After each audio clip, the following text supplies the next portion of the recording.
Video Travel, a coleção que vai levar você até as mais lindas cidades do mundo.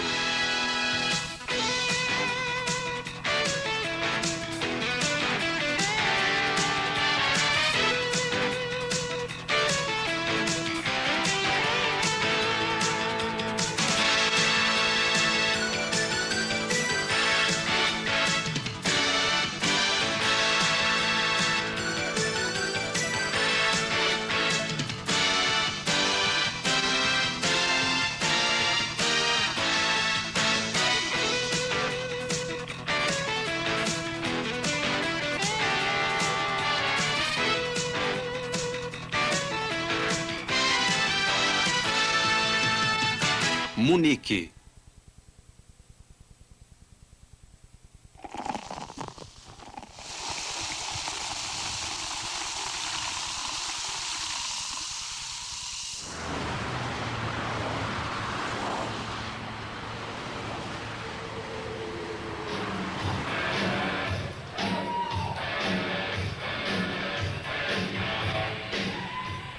A cidade de Munique, na Baviera, não pode ser considerada uma das grandes capitais europeias. Mas justamente esta sua condição de cidade, por assim dizer, provinciana, situada no meio dos grandes teatros da história da Europa, permitiu-lhe desenrolar um papel crucial no mundo de língua alemã. Entretanto, foram Viena e Berlim que atuaram como caixas de ressonância dos fenômenos e dos movimentos que se iniciaram em Munique. A Porta da Vitória, que teve como modelo o Arco de Constantino em Roma, limita a grandiosa perspectiva neoclássica da Ludwigstrasse.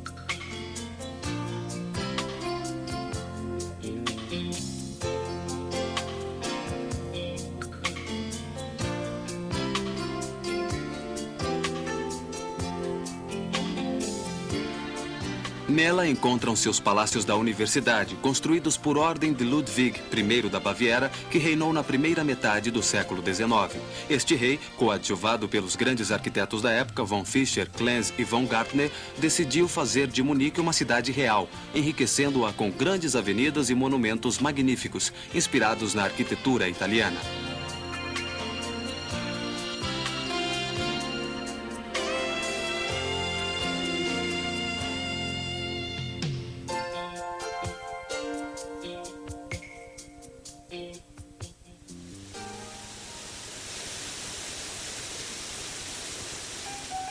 A Ludwigstrasse representa de forma perfeita o caráter de Munique. Munique é a primeira cidade do sul para quem chega do norte da Alemanha e a primeira cidade do norte para quem chega da Itália.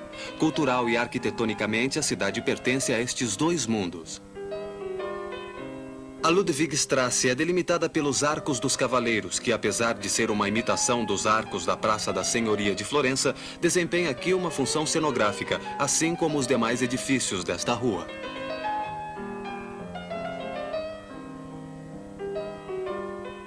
A Theatinerkirche é o protótipo da igreja barroca bávara.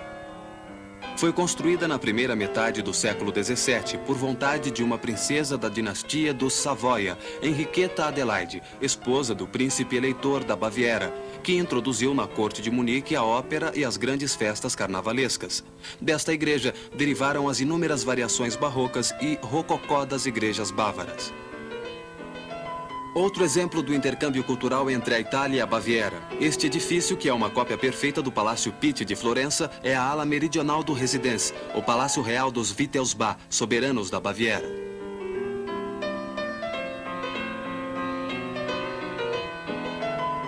O Residenz foi construído durante os séculos XVI e XVII, mas várias partes foram acrescentadas no século XIX. Encontra-se no meio de uma série de palácios e pátios ornamentados com estátuas e fontes.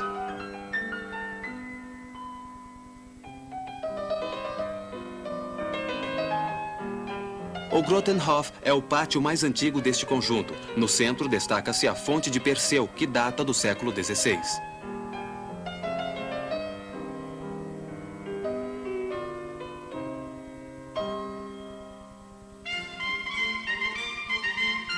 Na parte interna existe hoje um interessante museu da decoração e das artes aplicadas, que abrange 3 séculos. As ornamentações rococó, os estuques dourados, as tapeçarias, os espelhos e as pinturas que recobrem os tetos e as paredes. Muitas salas abrigam preciosas coleções de porcelanas europeias e chinesas.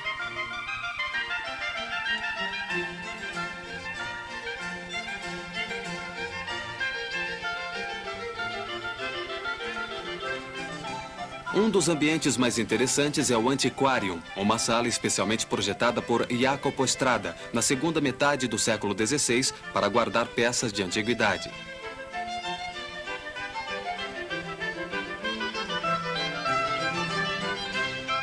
Nas salas de Schatzkammer, ou Câmara de Tesouro, é conservado o tesouro da corte, com obras de ourivesaria do período que vai do 15º ao 18º século.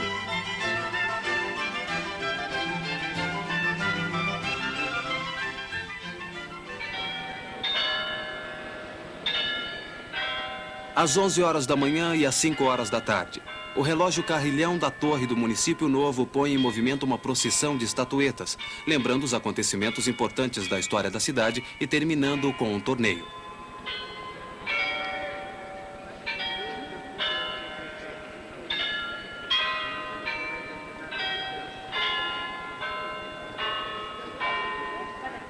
O município novo foi construído no fim do século XIX em estilo neogótico flamengo e sua torre, junto com as torres da Catedral e da Peterskirche, é um dos marcos característicos da cidade.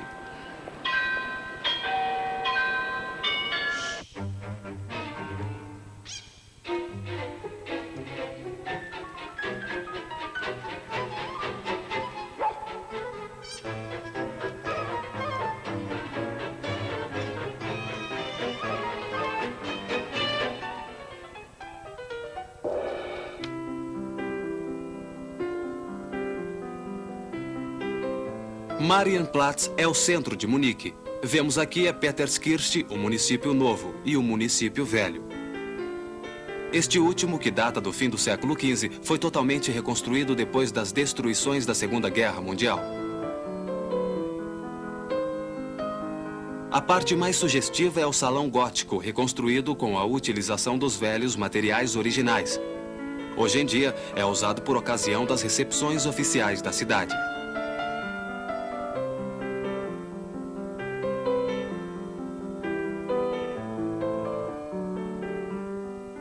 O nome da cidade deriva dos monges de Tegernsee, que no 11º século construíram aqui uma abadia.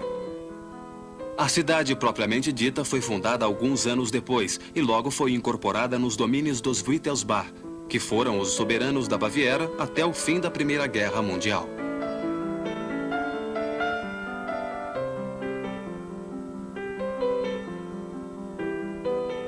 Símbolo da cidade são as duas torres com o campanário da Frauenkirche, ou Catedral de Nossa Senhora, que do alto de seus 89 metros dominam a parte medieval da cidade.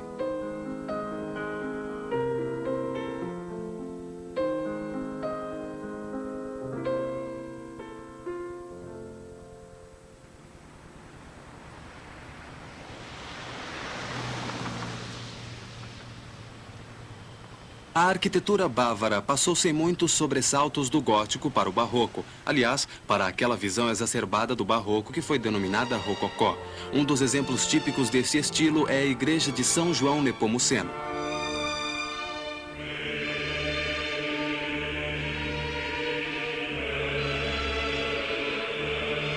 Esta igreja é chamada também de Assamkirche, do nome dos irmãos Assam, que a mandaram construir em ação de graças por terem se salvado de um naufrágio.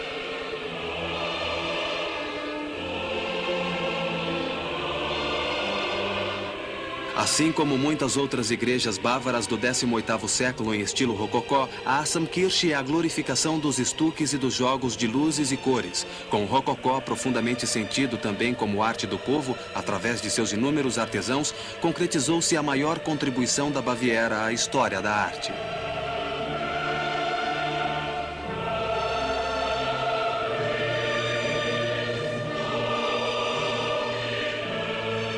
A parte medieval de Munique conserva as antigas portas, como a Sendlinger Tor, das quais saem as grandes artérias da cidade oitocentista.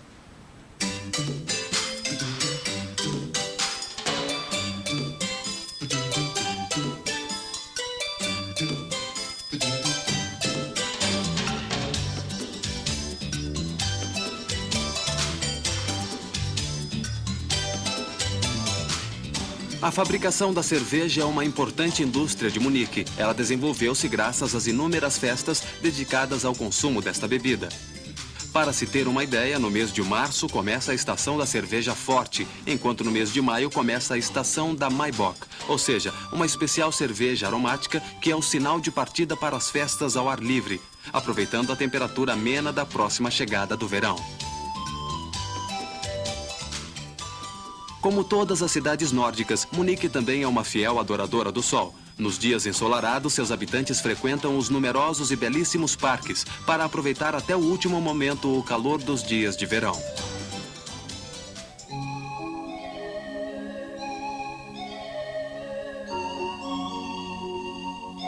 Ao longo das margens do Isar, o rio da cidade, concentram-se as maiores áreas verdes. O parque mais conhecido e mais aristocrático é o Jardim Inglês, construído entre o fim do século XVIII e o início do século XIX.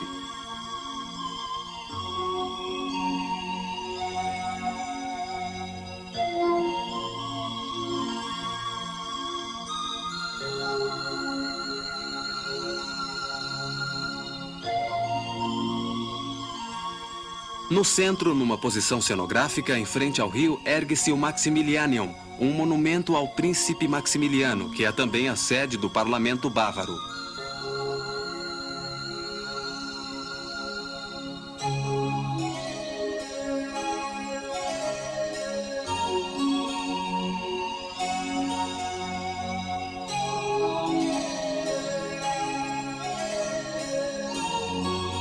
Mais além, o grandioso obelisco do Anjo da Liberdade, situado num dos pontos principais de Munique.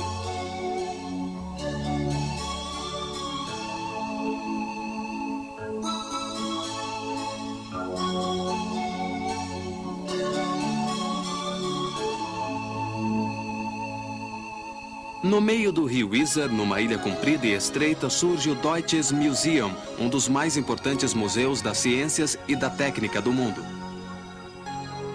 As peças expostas são cerca de 16 mil. O interessante é que os objetos, na sua maioria, podem ser examinados e manobrados. Uma informação útil para os visitantes é que o percurso total do museu mede 17 quilômetros. Entre as peças mais admiradas, o primeiro carro a vapor Benz e os aviões originais de Lilienthal e Wright. Outra grande atração é o planetário Zeiss.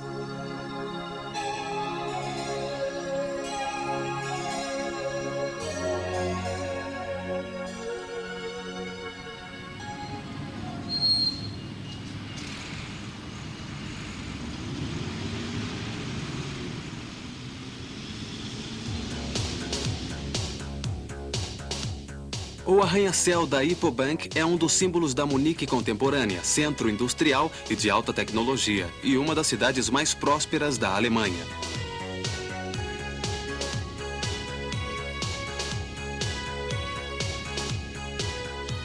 Graças aos seus belíssimos arredores, a atmosfera serena de centro cultural e artístico e um evidente pendor para a boa vida, Munique é a cidade onde a maioria dos alemães gostaria de morar.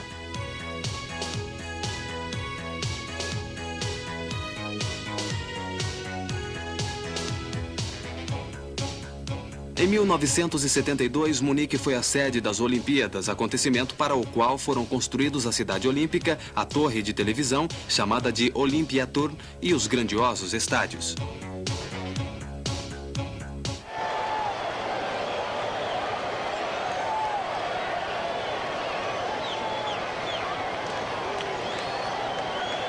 Nas instalações da Cidade Olímpica e nas várias coligações foram utilizadas as célebres tensoestruturas transparentes.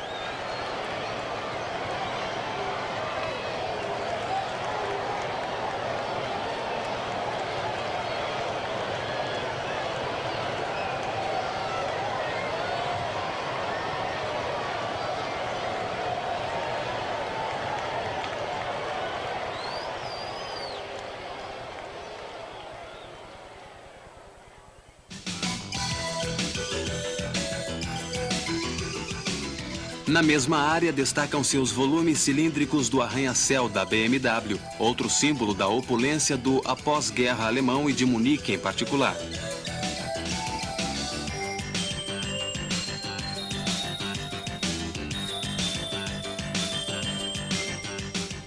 No interior, podemos admirar os modelos dos famosos carros e motocicletas que despertam a cobiça dos aficionados do gênero.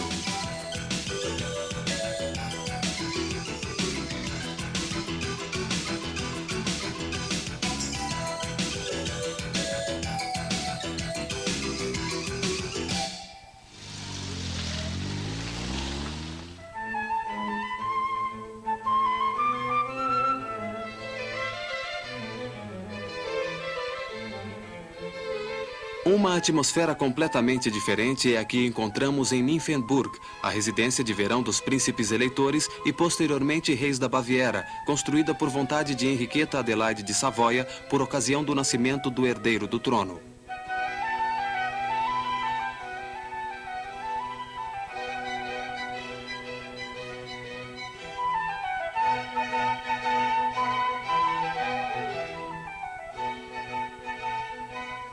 No edifício central encontra-se o Salão das Festas, reformado na metade do século XVIII e decorado no festivo estilo rococó bávaro.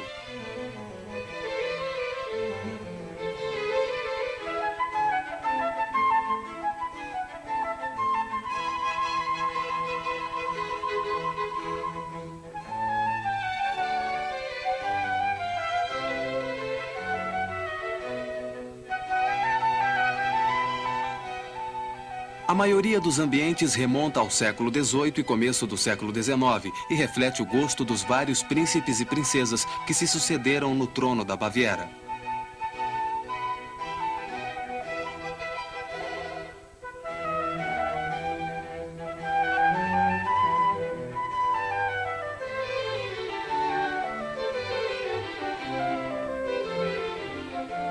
Com Nymphenburg, os Wittelsbach tiveram sua própria Versalhes. Em épocas posteriores foram acrescentados os pavilhões laterais, a cavalariça, a orangerie e a fábrica de porcelanas. Depois de terminado, o palácio ostentou uma frente de 600 metros.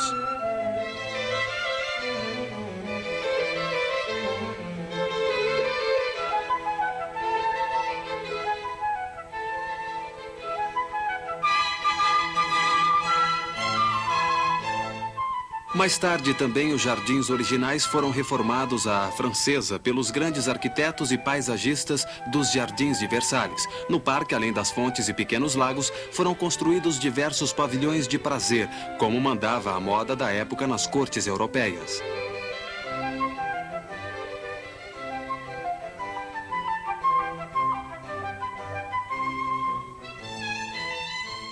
O arquiteto da corte, Effner, construiu no parque algumas ruínas artificiais, o Pagodenburg e o Badenburg. Este último é um pavilhão de banhos bastante insólito para a época em que foi construído.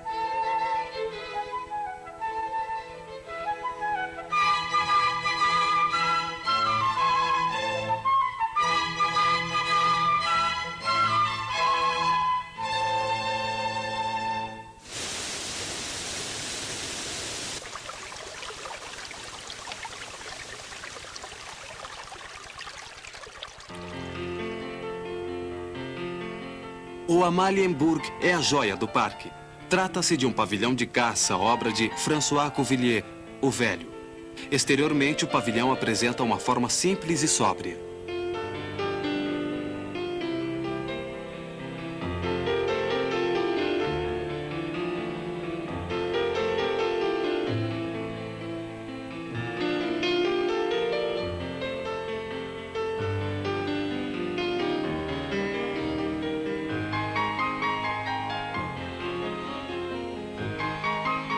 No interior, pelo contrário, ostenta uma vistosa decoração, cujas cores predominantes são o amarelo e o azul. Entalhes em madeira, estuques e espelhos contribuem para sua magnificência, conservando todavia a leveza das formas.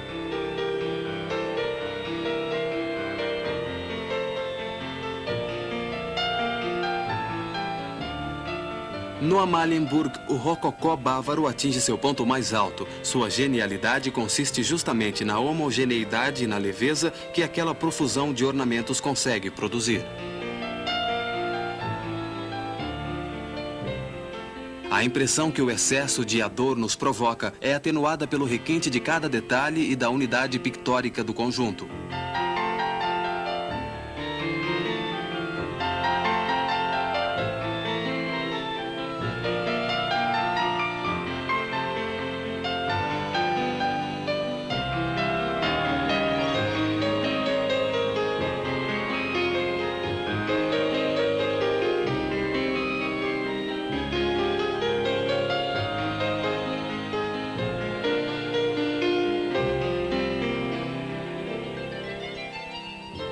Ao norte de Munique encontra-se outra residência de verão dos Wittelsbach, Schlossheim. O grandioso Neues Schloss foi construído no começo do século XVIII, enquanto o pequeno Schloss Lustheim, situado no eixo principal do parque, foi construído pelo arquiteto italiano Zuccalli, no fim do século XVII. No seu interior, pode-se admirar uma preciosa coleção de porcelanas de Meissen, do século XVIII.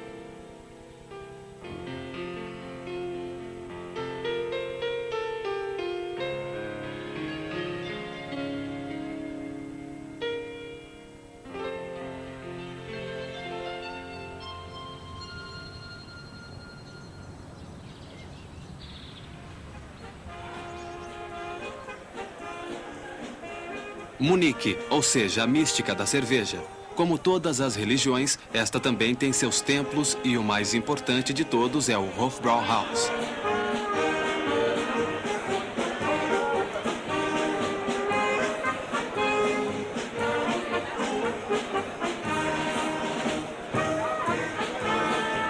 O edifício original remonta ao fim do século XVI, quando nele estava instalada a cervejaria da corte. Com sua transformação em exercício público no decorrer do século XIX, o velho edifício foi ampliado.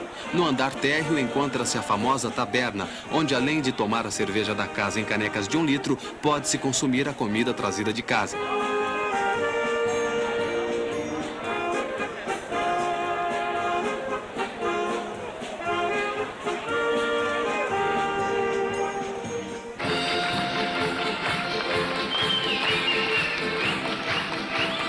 A Oktoberfest é a mais importante festa popular do ano, vem sendo celebrada desde o ano de 1810 para comemorar o casamento do rei Ludwig I.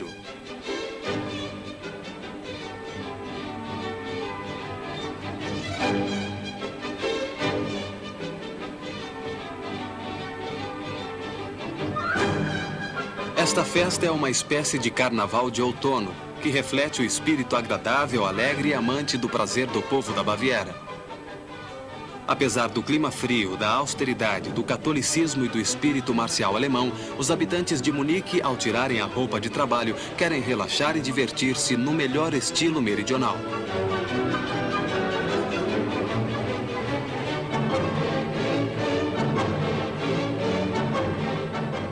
A Oktoberfest realiza-se no Theresienwiese, à sombra da gigantesca estátua da Baviera que acena do alto de uma colina.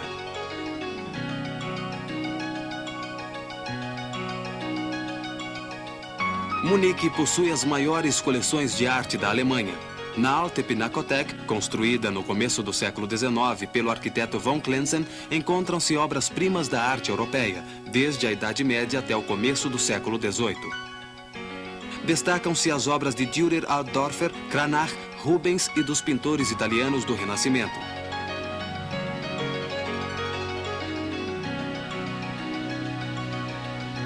Na Neue Pinakothek, importante também do ponto de vista arquitetônico, encontram-se as pinturas e esculturas do Oitocentos europeu, salientando-se o impressionismo francês, a pintura romântica alemã e a pintura simbolista.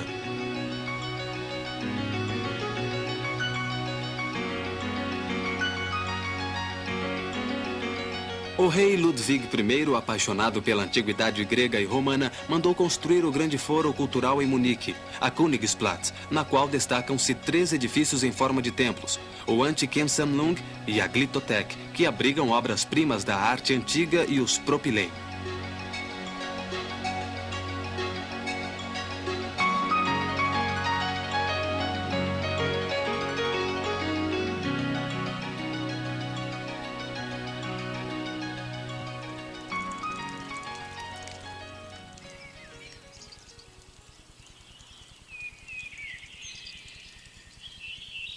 A belíssima vila em estilo florentino do pintor oitocentista Franz von Lenbach tornou-se desde 1929 a sede de uma interessante coleção de pinturas do 19º e do 20º século, estreitamente ligadas à vida artística de Munique.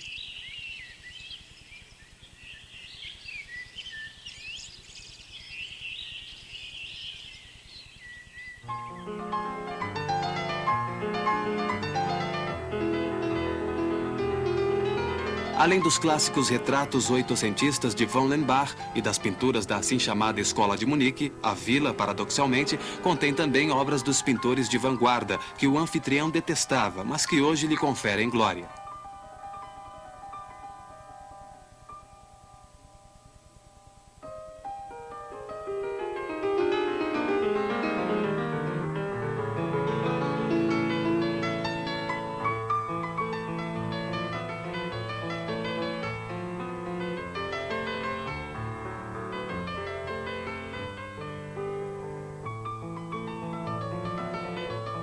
Entre as obras expostas, existem muitas daquelas pinturas que o nazismo rotulou arte degenerada, obras-primas do grupo da Nova Objetividade, dos primeiros anos do após-guerra e do grupo Cavaleiro Azul, que se formara nos anos que precederam a Primeira Guerra Mundial.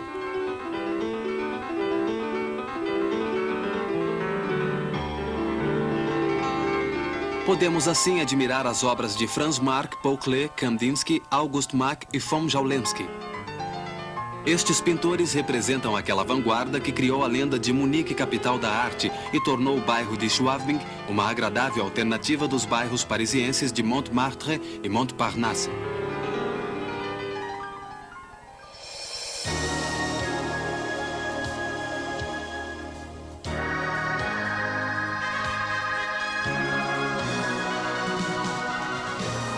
Como todas as grandes cidades com um rico passado, Munique também tem seu hotel histórico, o Bayerischen Hof.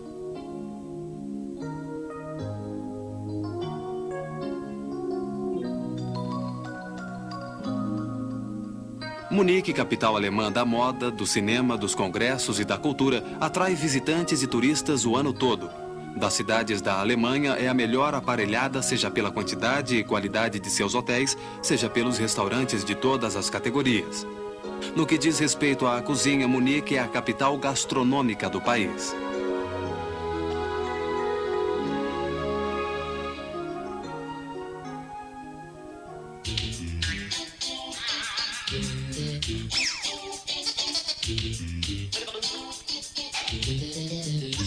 Na Alemanha, apenas Berlim tem uma vida noturna mais variada e mais agitada. Mas Munique conta com a tradição escolar, que lhe fornece anualmente um conspícuo contingente de estudantes. Conta também com as inúmeras festas tradicionais, entre as quais se destacam seu animado carnaval e a famosa Oktoberfest. Além disso, a infraestrutura montada por ocasião das Olimpíadas faz com que Munique seja sede de importantes acontecimentos internacionais.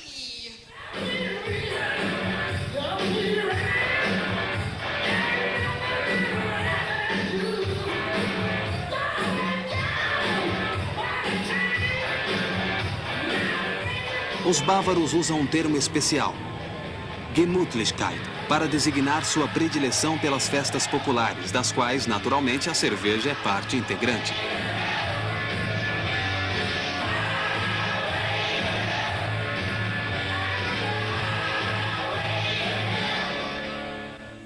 Munique é a capital histórica da Baviera.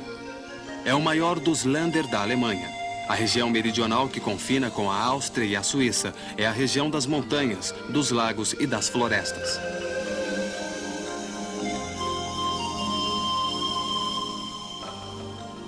A Alta Baviera caracteriza-se pelos numerosos vilarejos, com suas típicas torres de igreja, como Mittenwald, célebre pela fabricação de violinos.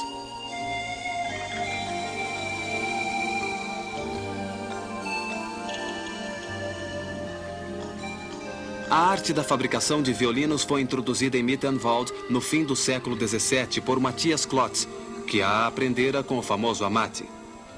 O artesanato de alta qualidade artística, até mesmo nos menores vilarejos bávaros, tem as características rococó do século XVIII.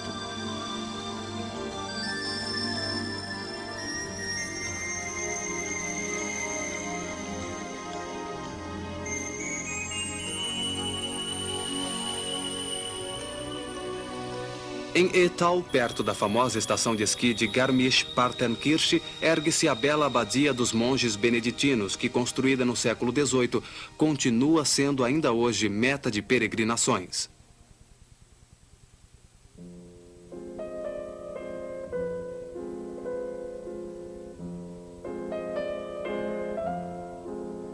Nos arredores de Etal, Ludwig II, o lendário rei da Baviera, conhecido como Ludwig, mandou construir no ano de 1870 um dos seus castelos de contos de fada, o castelo de Linderhof.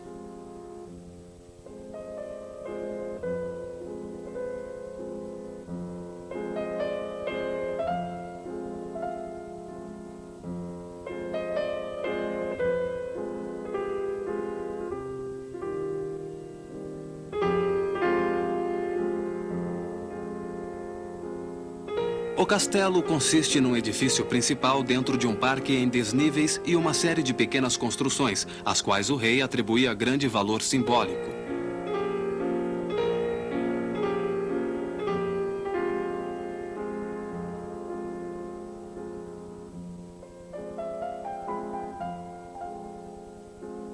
O núcleo central do castelo é completado por uma estátua de Hércules carregando Atlas nos ombros. Na parte inferior central destaca-se o brasão da Baviera.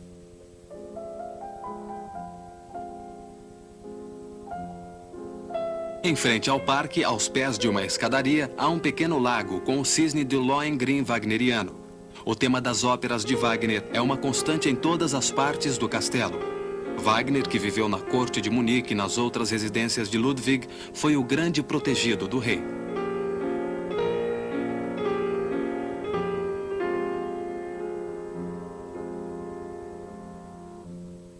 Numa colina em frente ao castelo, Ludwig mandou construir um pequeno templo grego em forma circular chamado Monopteros, com uma estátua de Vênus, sob a qual mandou colocar um busto da venerada Maria Antonieta.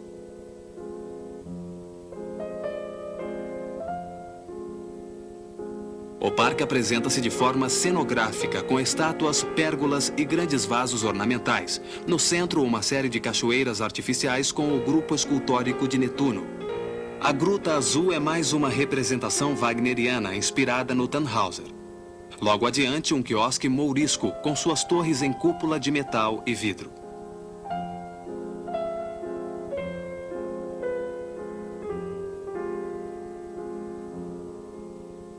Outro lugar dedicado à memória de Ludwig é o lago Starnberg, no qual o rei morreu afogado em circunstâncias misteriosas.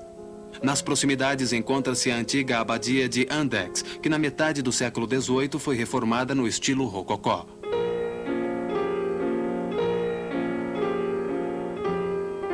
Passando o Forgense, chega-se em Füssen, em frente ao ápice, onde surge o deslumbrante castelo de Hohenschwangau.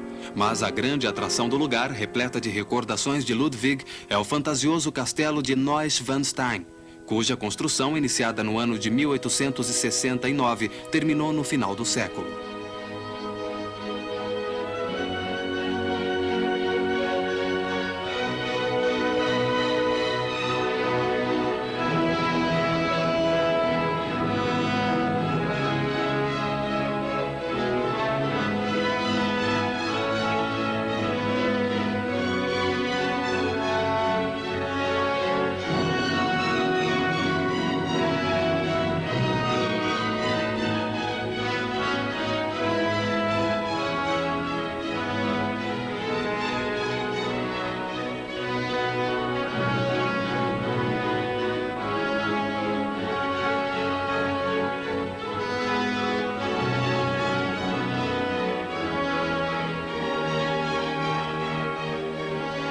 O castelo impressionou de tal forma a imaginação das gerações que lhe sucederam que olhavam para ele como se fosse real, saído de um conto de fadas. O próprio Walt Disney inspirou-se nele quando mandou desenhar o Castelo da Bela Adormecida para seu desenho animado.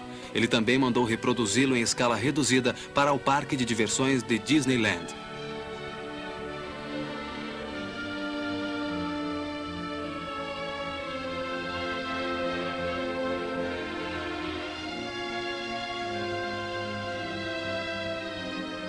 Ludwig, amigo e protetor de Wagner, quis uma construção inspirada nas cenografias românticas do Lohengrin e do Tannhäuser.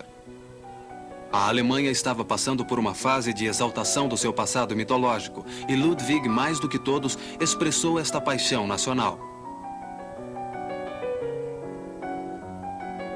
Ele identificou-se de tal forma com este sentimento que quis viver num ambiente totalmente artificial, que se aproximasse o mais possível do seu sonho de uma existência mítica.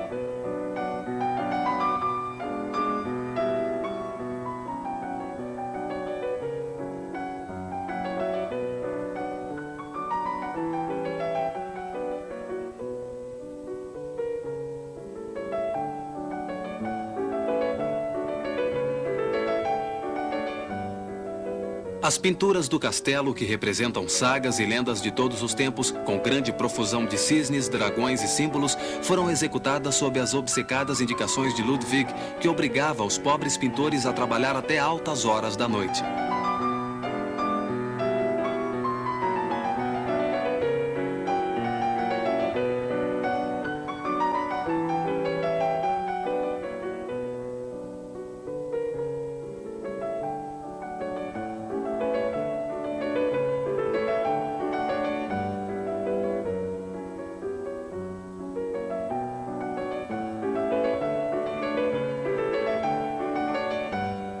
A única pessoa que compreendia e aceitava a loucura do rei era sua prima Sissi, imperatriz da Áustria, esposa de Franz Josef.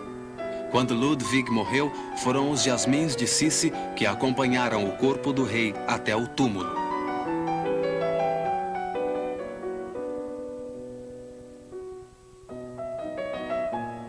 A loucura genial de Ludwig anuncia o fim da Alemanha das cidades-estado e dos pequenos reinos e faz prever o advento de um mundo imperial dominado pela força. A Alemanha de Bismarck encobrira com seu fragor o pequeno mundo encantado da Baviera, gentil e barroca, uma terra que quase sempre encontrou-se no lado errado das guerras e que nunca conseguiu, talvez por ter sonhado demais, colher sua grande oportunidade histórica.